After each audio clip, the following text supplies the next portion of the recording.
Hello everyone, আসসালামু আলাইকুম। কেমন আছেন সবাই? আর আজকে আমি কিন্তু অলরেডি বাড়িতে চলে এসেছি। আর বাড়িতে কতটুকু কাজ হয়েছে সেটুকু আপনাদের সাথে শেয়ার করব। আর এটা কিন্তু বাড়িতে আসার 2 দিন হয়ে গেছে। 2 দিন পর ভিডিওটা আপনাদের সাথে শেয়ার করছি, কারণ কয়দিন একটা নাই আমি সিলেটের ভিডিও শেয়ার করছিলাম। অনেকেই আপনারা দেখতে চেয়েছিলেন যে আপনি যে বাড়িতে যাওয়ার কথা বললেন, বাড়িতে গিয়েছেন কি না, এখন বা আপনার বাড়ির কাজ কতটুকু হয়েছে, এগুলা কিন্তু অনেকেই জানতে চেয়েছেন। তো ভাবলাম যে আজকে আগে গত ভিডিও যেটা বলছিলাম যে আমি যে ভিডিওটা শেয়ার করব তার আগে আমি একটু বাড়ির ভিডিও আপনাদের সাথে শেয়ার করি। আর আজকে বাড়িটা দেখে যা ভালো লাগছে, আমার কিন্তু গতদিন মা এসেছে আমার বাসায়। আর মা আসার পর থেকেই যে এত পরিষ্কার পরিচ্ছন্ন কাজ শুরু করে দিচ্ছে যে মানুষ এত নোংরার মধ্যে কিভাবে থাকে, তুমি আসার পরে এগুলা কেন পরিষ্কার করো না, এগুলা বলে কিন্তু মা একদম হাতে ঝাড়ু উঠিয়ে নিয়েছে, নিয়ে পুরোটা বাড়ি ঝেড়ে মুছে এবং আমাদের যে হেল্প করছে যারা 2জন তাদেরকে দিয়ে সব কাজ করিয়ে নিচ্ছে। তো করিয়ে নেওয়ার পরে কতটুকু কাজ হয়েছে প্লাস আপনারা হয়তো দেখতে পাচ্ছেন, কারণ এই যে এই পাশের ওয়ালটা পুরাটাই গাঁথা হয়ে গেছে। তারপরে ওই পাশে হচ্ছে ওয়ালের উপর দিয়ে হচ্ছে তারকাটা দেওয়া, সেগুলাও কিন্তু হয়ে গেছে। মানিকের পাশটা, এই পাশটা আর এই পাশে। আর অলরেডি আরেকটা যে কাজ সেটা হয়েছে, বাড়িতে আমাদের কিন্তু কোরবানির গরুটাও কেনা হয়ে গেছে আলহামদুলিল্লাহ। তো গরুটা মানে দেখেও কিন্তু আমাদের খুব ভালো লাগছে। আর এই যে ওয়ালের উপরে যে তারকাটা, এই পাশটাও মারা হয়ে গেছে, আবার ওই পাশটাতে করবে। তো কাজ মোটামুটি এই পাশের আপনার অনেকখানি হয়ে গেছে। তো আমার পাশটা পরে শুরু করবে। আর এই তো গরু, তো গরুটা বেশি দেখাচ্ছি না, তো সবাই যতটুকু দেখাচ্ছি কেমন লাগলো। আমাদের কিন্তু অনেক পছন্দ হয়েছে আসলে। জানি না কেন জানি আমাদের কাছে, আমার যতবারই আমাদের কোরবানি দেওয়ার সৌভাগ্য আল্লাহ দিয়েছেন ততবারই আমার সব গরুগুলো এত পছন্দ হয়। বিশেষ করে মনে হয় কি এইবারেরটাই বেশি সুন্দর। তো আমার কাছে এইবারেরটা বেশি সুন্দর লাগছে। আপনাদের কাছে কেমন লাগলো সেটা কিন্তু কমেন্ট করে জানাবেন। আর আপনাদের কার কার গরু কেনা হয়ে গেছে সেটাও কমেন্ট করে জানাতে পারেন। তো এদিকে ছোট গেটটাই যে পকেট গেট যেটা, সেটাও কিন্তু লাগানো হয়ে গেছে, মানে জাম টাম লাগিয়ে এখন কিন্তু এটা মানে সব কিছু ঠিক হয়ে গেছে। আমরা এই গেটটা লাগাতেও পারছি, মানে ব্যবহার করতে পারছি। আর উপরে সানসেটটাও লাগানো হয়ে গেছে। আর এটা কিন্তু একটু ডিজাইন করা আছে। আর সানসেটের ভিতরেও কারেন্টের তার দেওয়া আছে, লাইট টাইট লাগানো হবে, তখন কিন্তু বেশ ভালো লাগবে। আর এই যে গেটটাও আপনারা একটু দেখেন। এটা যেহেতু ভিতরের দিকে, এই জন্য অতটা ডিজাইন করা হয়নি। আর অত ডিজাইন আমাদের বেশি পছন্দ না, সামনেরটা মনে হচ্ছে আরও সিম্পল হবে। তো যাই হোক, এই যে গাছ টাছ দেখছিলাম, আর ঝড়ে কিন্তু দেখেন কি অবস্থা আল্লাহ। তো এই তো নারকেল গাছের এই অবস্থা, তারপরে দেবদারু গাছটা ওইদিকে ঢেলে পড়ে আছে আর এদিকে তো আপনাদের সাথে বলেছি গাছে কিন্তু লাম গাছও বেশ একদম অনেক খারাপ অবস্থা। 2-3টা গাছের ডাল ভেঙে গেছে, প্লাস মেহেদি গাছটা পড়ে গিয়েছিল। তো ওইগুলো সব কিছু কিন্তু ঠিকঠাক করে রাখছে হচ্ছে শাকিল। তো সাথে হচ্ছে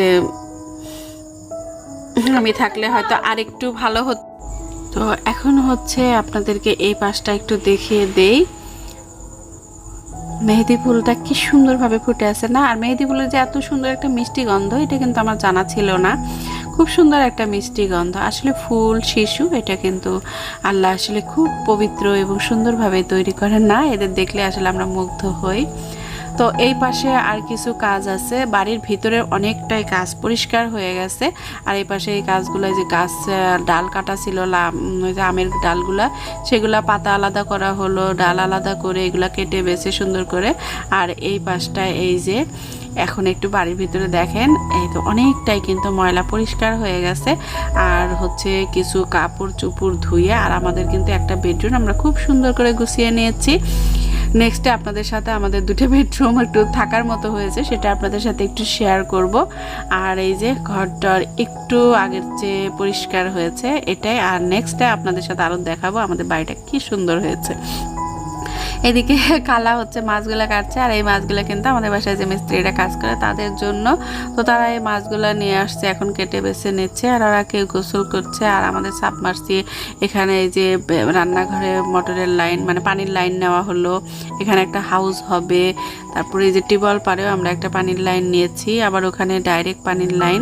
তো সব কিছু দিয়ে আবার এই যে পাইপটা কিন্তু এখন আর ফিক্সড থাকছে না। তো এইগুলা নিয়ে আমরা কিন্তু এই কাজগুলো করা লাগবে। তো এগুলা করে নিচ্ছি। তো আসলে বাড়িতে আসলে মনে হয় যে বাড়ি ছেড়ে আর না যাই, এখানেই থাকতে ভালো লাগে। তা আসলে কিন্তু এরকম, যখন সিলেটে যাই তখন মনে হয় সিলেটই ভালো, আবার যখন বাড়িতে আসি তখন মনে হয় বাড়িতেই থেকে যাই। তারপরে আজকে কিন্তু বেশ কাজ হয়েছে, অনেক অনেক কাজ হয়েছে টুকটাক। তো তারপরে কালকে হচ্ছে আরও অনেক কাজ হবে, তো সব কাজে আপনাদের সাথে শেয়ার করব। এই যে আজকে কিন্তু সারাদিন মোটরের কাজ চলছিল। তো আমাদের যেহেতু বাসায় আগের যে মোটরটা ছিল নর্মাল, তো সেই মোটরটা বাদ দিয়ে আমরা শুধু সাবমার্সের সাথে সারা বাড়ির লাইনটা করলাম, মানে ট্যাঙ্কের লাইন। তো সেই জন্য কিন্তু এই যে আগে মোটরটা ছিল এখানে, তো এখানে লাইনটা বন্ধ করে দিয়ে তারপরে সাবমার্সির সাথে সব কিছু করা হলো, আর এই মোটরটা খুলে রাখা হয়েছে। কারণ দুইটা মোটর চালানোর কোনো প্রয়োজন নাই, কারেন্ট বিল এমনিতেই বেশি আসবে। তো আমাদের কেন সাবমার্সিতে আপনারা জানেন বেশ পানি ওঠে, তো ওইটাতে আমাদের আগের মোটরের কোনো প্রয়োজন নাই, সেজন্য কিন্তু আমরা সেটা খুলে নিলাম। আর এটা রাখা হলো এইভাবে যে ভবিষ্যতে যদি কখনো, কারণ এই লাইনটাতে পানিটা খুব ভালো, তো যদি ভবিষ্যতে কখনো টিউবওয়েল বসানো হয় তাহলে হয়তো ওই লাইনটাতে আমরা টিউবওয়েল বসাবো।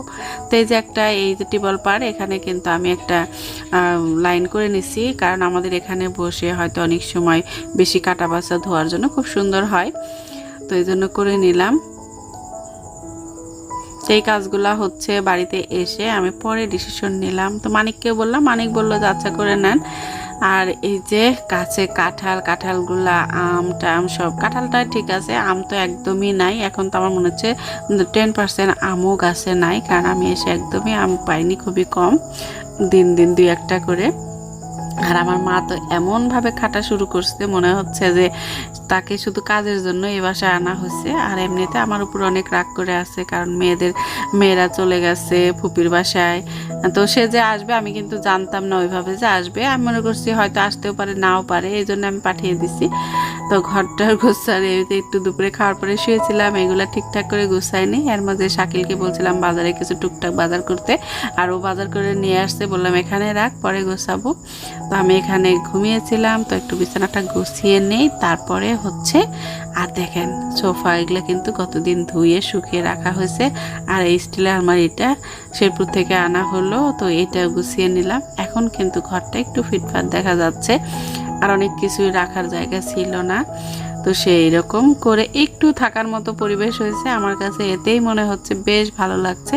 আর এই রুমটা তো কি বলবো, এই রুমটা তো আমি এর আগে বলেছি আমার এই রুমটা সবচেয়ে প্রিয় রুম, কারণ বিয়ের পরে আমি এসে আমার হাজব্যান্ডের সাথে প্রায় 1.5 বছরের মতো এই রুমে ছিলাম। তো বুঝতেই পাচ্ছেন প্রথম জীবনের এটা আমার সংসার, আমার ঘর, তো কতটা প্রিয়। আর এইটা হচ্ছে আরেকটা রুম ছিল, তো এই রুমটা আমরা তখন ভাড়া দিয়েছিলাম। তো ওই ভাড়াটা ভাবিদের কথা খুব মনে পড়ছে, ভাবি আর আমি খুবই একদম দুজার মতো। আর আমার শাশুড়ি হচ্ছে, কেউ এসে যদি বলতো মানে ওই মমতা ভাবির নাম ছিল মমতা, কেউ যদি বলতো মমতা ভাবি এটা আপনার কি হয়, আমার শাশুড়ি কিন্তু বলতো এটা আমার বড় ছেলের বউ। তো এই ছিল আমার এলোমেলো সংসারের এলোমেলো বাড়ির একটা ভিডিও। কেমন লাগলো অবশ্যই কমেন্ট করে জানাবেন। তো